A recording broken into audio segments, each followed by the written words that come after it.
పరాయి దేశపు గాడుదలందరూ మన దేశం మీద పడి, మన దేశంలో ఉన్న అమాయకులను రెచ్చగొట్టి, ఒక తీవ్రవాదులుగా, ఉగ్రవాదులుగా తయారు చేసి, వాళ్ళ జీవితాలను నాశనం చేసే దుర్మార్గులు ఎవరైతే ఉన్నారో, వీళ్ళ మీద మా పోరాటం. ఒక రకంగా చెప్పాలంటే, ఈ ట్రాప్‌లో పడేది ఎవరు అనేది మీకు తెలుసు. అమాయకమైన అమ్మాయిలు 12, 13 సంవత్సరాల అమ్మాయిలు ముసలోనికి దుబాయ్‌లో ఉన్న ముసలోళ్ళకిచ్చి పెళ్లి చేస్తున్న పరిస్థితి. సో, వీటి గురించి ఆలోచించాలి మనం. నేను కరెక్టే ఉన్నా. నా ధర్మం కోసం నేను ఫైట్ చేస్తున్నా. నా ధర్మం అనొద్దు. మన ధర్మం కోసం మనం ఫైట్ చేస్తున్నాం. సనాతన ధర్మం కోసం మనం అందరం కూడా ఫైట్ చేస్తున్నాం. నువ్వేం చేస్తున్నావు నీ ధర్మం కోసం అని నువ్వు ఆలోచించాల్సిన అవసరం ఉంది.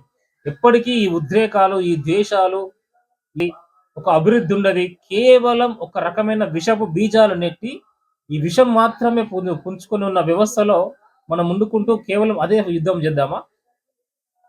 దేశం కోసం, ధర్మం కోసం మంచి నిర్మాణంగా, మంచి కలిసిమెలిసి